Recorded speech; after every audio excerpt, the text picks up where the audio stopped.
Namaste. What does a high value man do when he gets ghosted in his 20s? How about this? How about we put some things on the do not do list? Number one, do not do is do not blame the other person for anything. Number two is do not talk to anybody about this person. Number three is do not take risks by thinking about it. You got to write. Another thing that a high value man does not do is start talking to exes, start calling up different people that he think might get with him. Another person that a high value man does not do is think about what the other person did. A high value man first relaxes, what people call suffers, and calluses the mind, as David Goggins says it.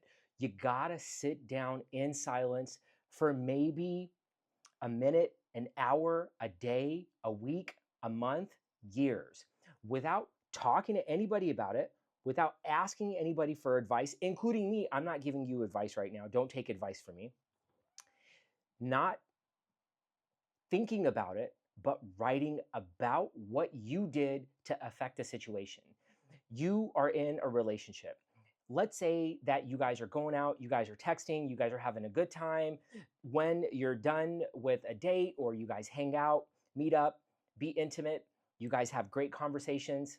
And what happens is that there are these texts that are coming through that are warm, that are reassuring, that are validating, saying that you guys are together. You have the oxytocin released, the bonding that you get when you're with somebody. You have the dopamine, the serotonin that happens when you're connected, when you're intimate.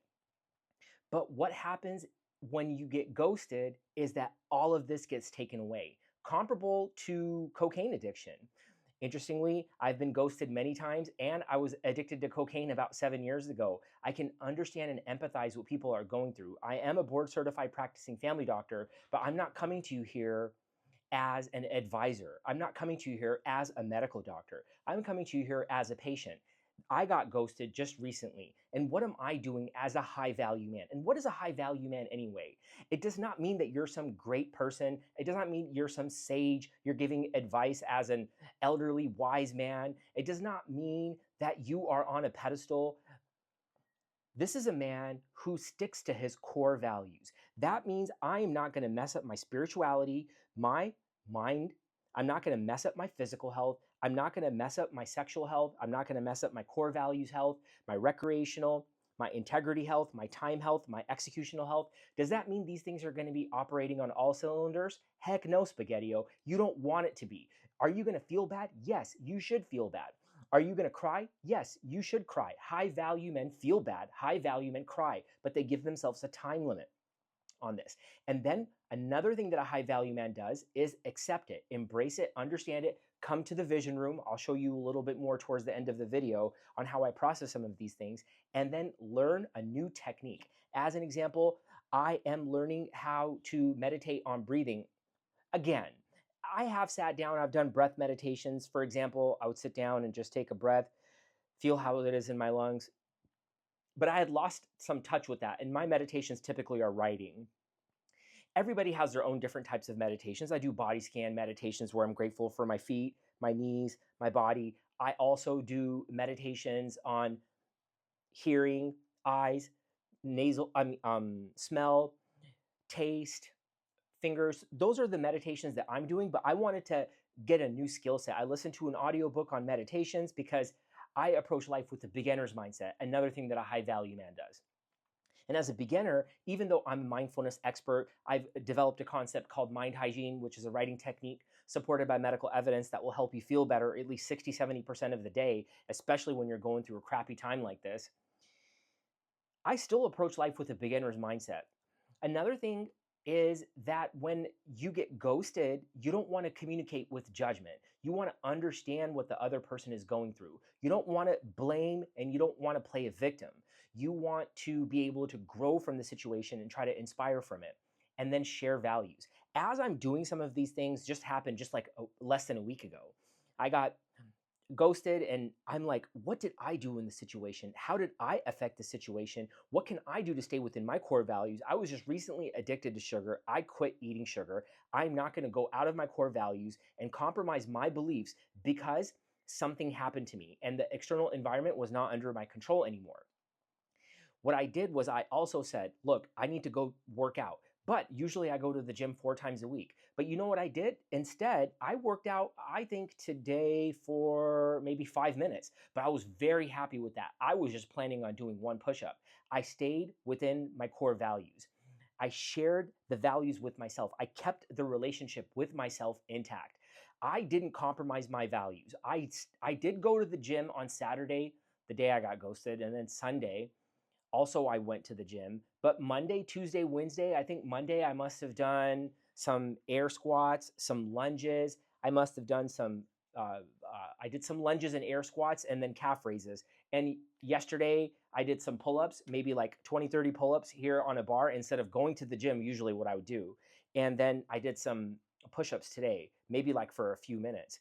But what that does is that trains the mind to keep things going. I was writing. Some of the stuff was a little bit of gibberish, but with mind hygiene, I say aces your life with mind hygiene, something else a high value man does, which has medical evidence to support it. Aces your life with mind hygiene. A, accept your awareness. C, communicate your compassion. E, embrace your empathy. S, soften the process.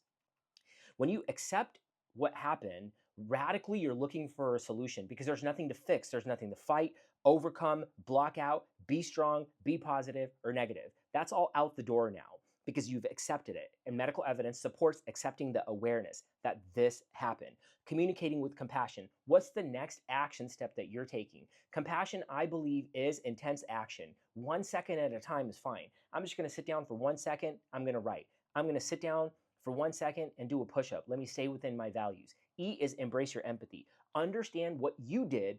Don't blame anybody. S, soften the process. Look, you want to be able to train your mind. You want to be able to callous your mind, develop a rejection toolkit. Don't have these things renting space in your head, and also release the equity in your mind. When you aces your life with mind hygiene and write this down, what you don't want to do is the most important thing from this video is don't do a disservice to somebody else when you're hurting. Don't message an ex. Don't go online dating. Don't go find somebody else that you think might want to be with you. Don't try to contact this person through different means either. They did what they did for their own reasons. Look what happened here. I'm alchemizing this. I am transmuting what happened to me. It was so hurtful. I cried. I was shedding tears almost all day long on Sunday. And then I had a big cry on Saturday, which was all therapeutic and good and cathartic. And I did a lot of writing.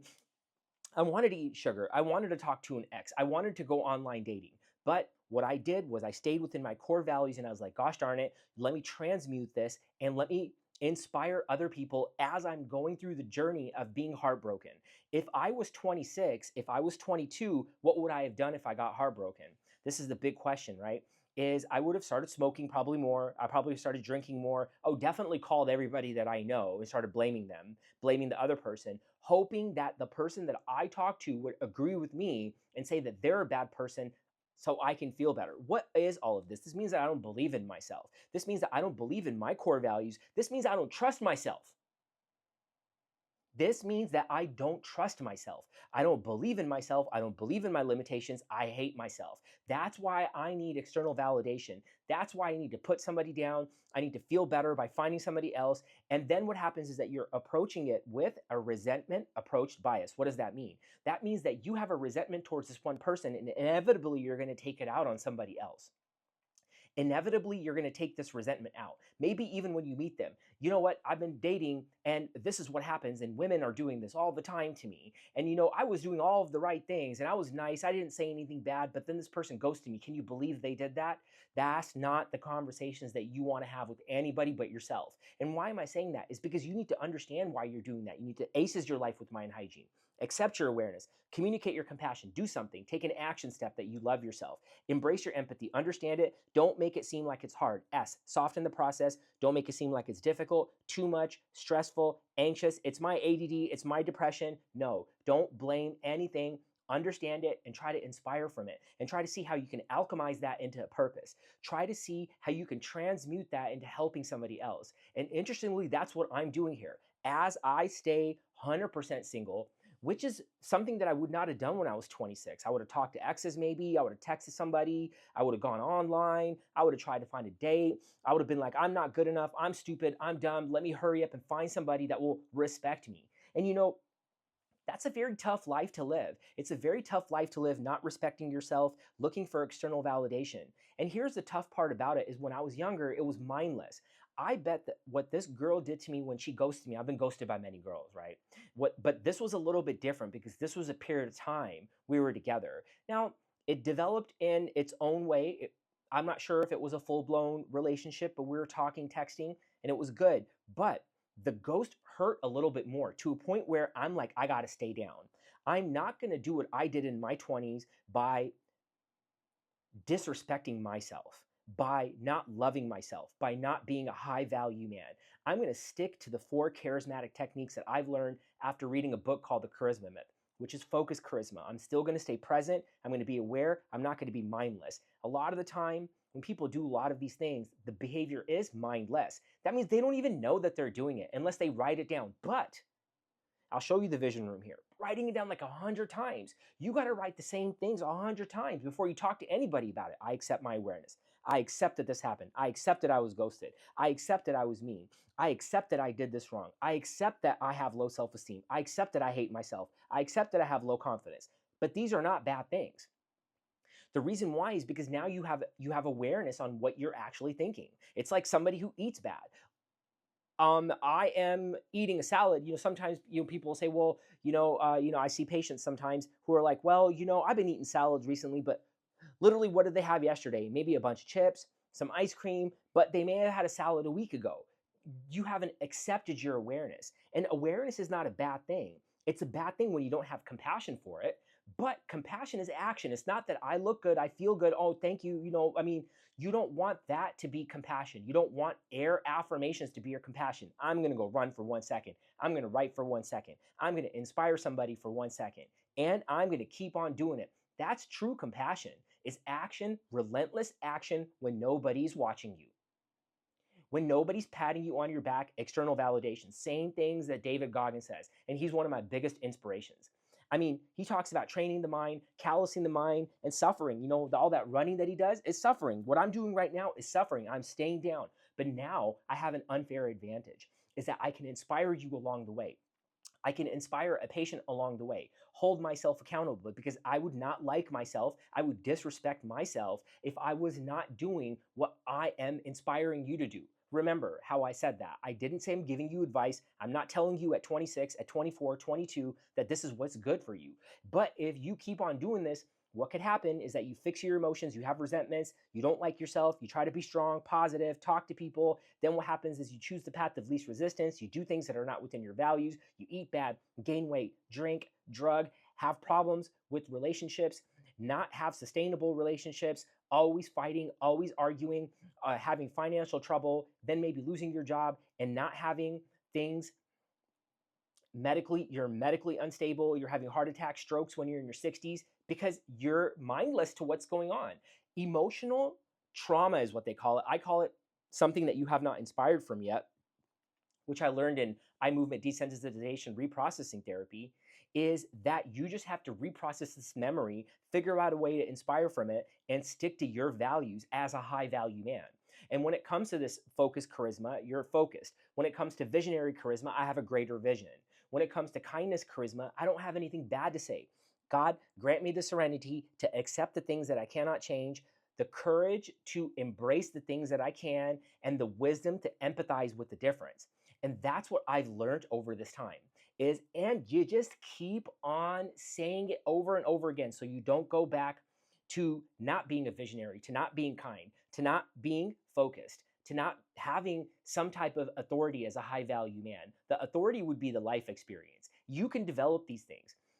And the reason why I can even talk to you about this is not because I'm a doctor, not because I was doing drugs and I've been sober, not because I was 60 pounds overweight and now I'm in better shape. It's not because I've studied the charisma myth. It's not because I went to Charisma University. It's not because I am a practicing board certified family doctor. It's because after my divorce when I was 33, I was single. Was it 34? I was single for 4 years. And then after a relationship, I was single for 2.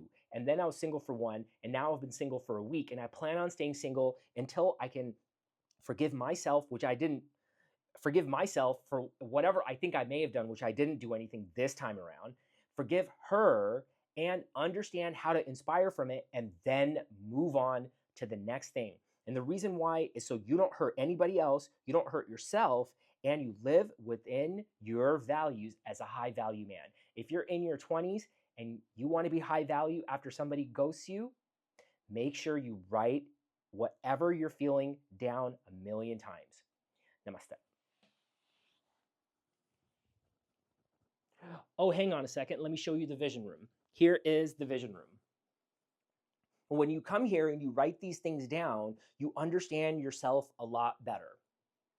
I hope you enjoyed the video. Make sure that you subscribe, like, and also there will be a link in the description below to a mind hygiene PDF that you can follow along. I wish you guys the best. Namaste. Namaste.